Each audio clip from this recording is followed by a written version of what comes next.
lot of times people are emailing me asking me to put up money. And sometimes those transactions or those emails result in transactions that result in profit. A lot of times, the people who are asking for money really don't need money. They think they need money, but what they really need is control. And that's what I'm talking about here with this fella. He doesn't need to put the standard 20% down. That's one of the biggest mistakes I see new investors making, is this idea that you got to put down 20% and then go get bank financing, when creative financing would work. And it's not just for people who maybe don't have money or credit. Creative financing is at work at the highest levels in real estate. When you're developing $5-10 million projects, it's not with 20% down in bank financing, it's with creative financing.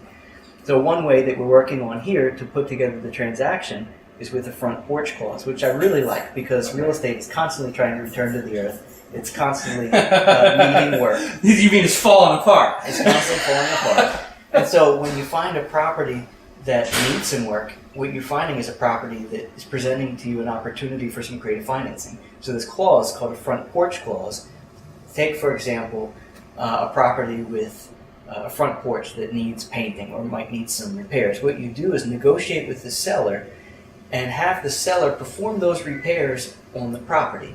Then you can come back and say, you know, Mr. Seller, instead of you doing the repairs on the front porch, tell you what, I'll do the repairs. And let's just call it my down payment, or let's just call it my deposit.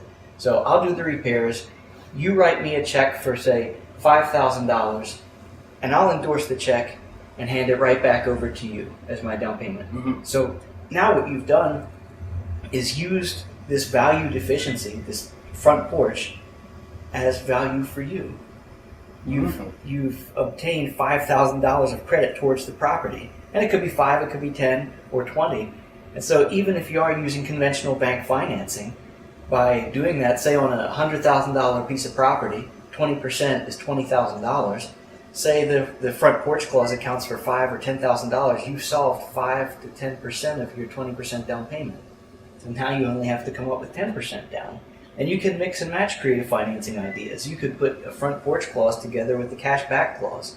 That might be more than I'm going to get into on this contract, but maybe on another one. But, you know, this is a member you're consulting with, so this member's getting consulting for free, essentially, from you.